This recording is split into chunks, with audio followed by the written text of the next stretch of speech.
שלום לכולם, אז החלטתי לעשות לייב מיוחד בנושא פסיכיאטריה, קצת בנושא ADD, ADHD, הפרעות קשר מה שנקרא וכולי, ובסרטון הקצר הזה אתם תראו עוד שני סרטונים של מומחים בתחום, פסיכיאטרים, אנשים מהתחום שבאמת הם מכירים את הנושא.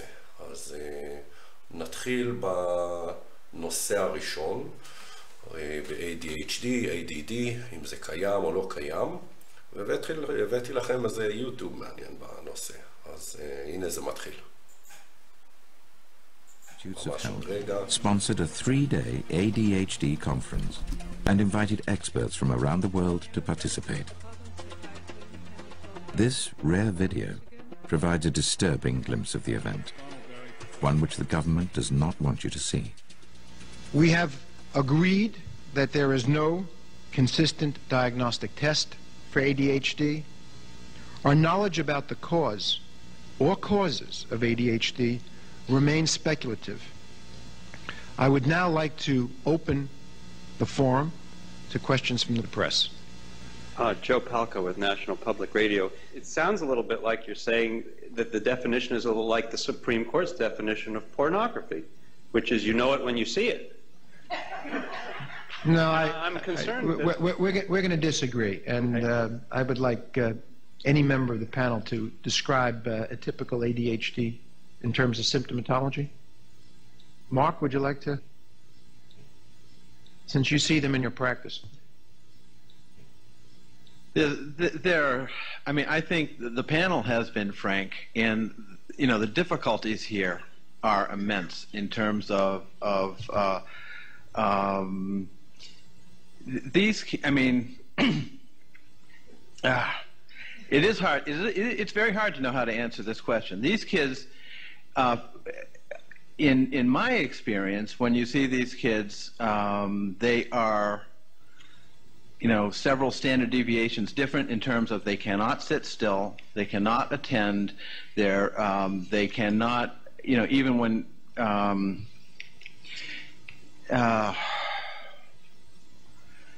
they are as if driven by a motive. There are some good clinical descriptions of these kids.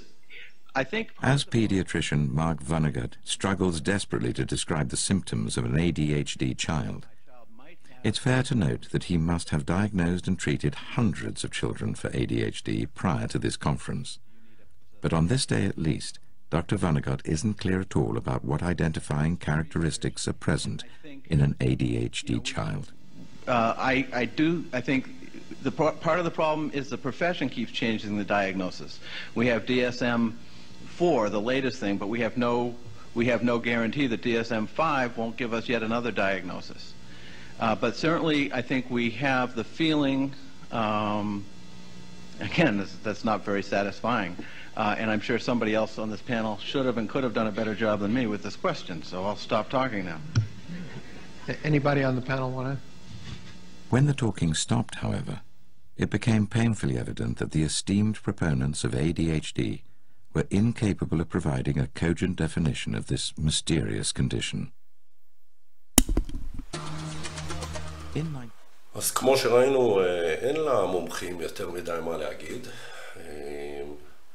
שזה קצת מוזר. הם לא סגורים על עצמם, הם מדברים על DSM-4 לעומת DSM-5, שה-DSM זה ה-Diagnostic Statistical Manual, יש להם מאות הגדרות לכל מיני מחלות כביכול, אחד מהם זה ה-ADD, ADHD, שאנחנו עוד מעט גם נראה שאין להם ממש בדיקות, ופסיכיאטרים יגידו על זה, ובואו נצפה בקליפ הבא על נושא הפסיכיאטריה ונראה מה באמת יש להם להגיד. אז בבקשה, הנה הקליפ השני.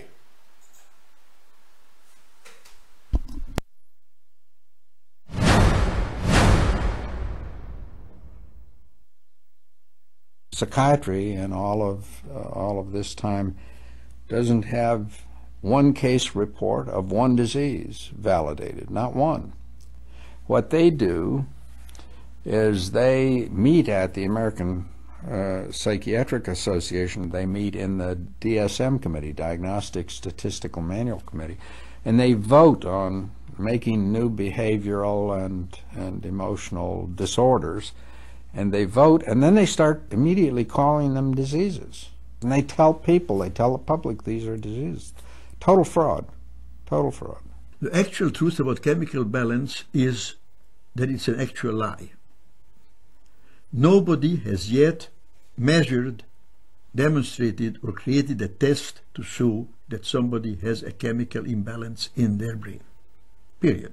What the American public should be thinking about is when they or their loved ones or their friends have received a psychiatric diagnosis, they should be asking the doc, geez doc, where's the chemical test for that? Where is the objective test for this? And I guarantee you that they'll be told, we don't have a chemical test for that.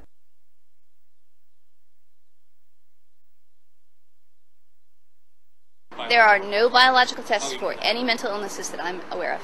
There are not current available tests to verify your diagnosis. There is no test. There is no specific test to differentiate between, let's say, schizophrenia and bipolar disorder.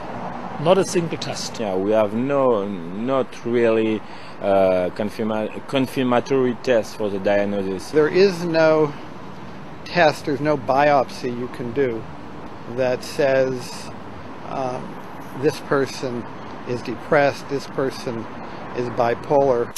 We don't have anything really currently to identify mental illness per se. No, there are no specific tests to confirm the diagnosis or show the improvement, like any blood tests or any x-rays or anything like that. Oh, in my practice I don't do any tests. I just speak with people and listen to them, and then I make a decision in what kind of illness there should be.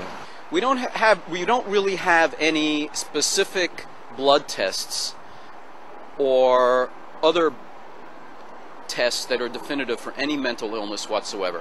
What kind of biological tests do we have available today for detecting mental illnesses? None. There is no rational science behind what they think is the cause of these symptoms. The medications that are being given to people are, without exception, introducing chemicals that are altering the brain in ways which can be very damaging. And I'll go a step further and say that in the absence of a proven chemical imbalance for which the medications are, quote, rebalancing or fixing, the medications are in fact toxic. How many patients have you been able to cure so far? I would say one. How many people have I cured? Well, there are no real cures right now in psychiatry.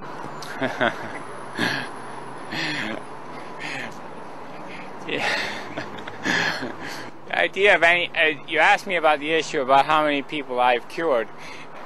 I don't know that any of us are ever completely cured of anything. I have not been able to cure many patients. I have cured none of my patients.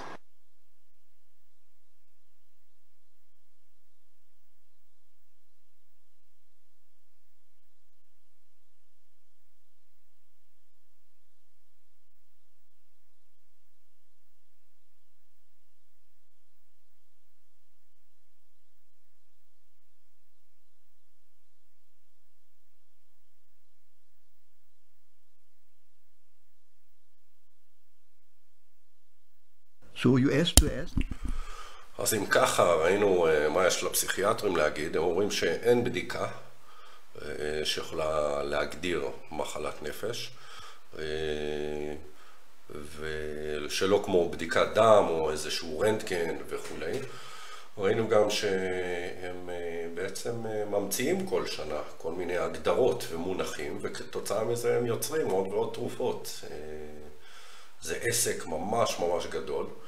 עכשיו, אין ספק שיש דברים חשובים שבודקים, כן? אומנם שהעניין הוא שהרבה אנשים לוקחים תרופות כשהם לא צריכים את התרופות, וזה נושא מאוד מאוד חשוב למחשבה, כאילו, בייחוד לתת, האם לתת או לא לתת לילדים תרופות.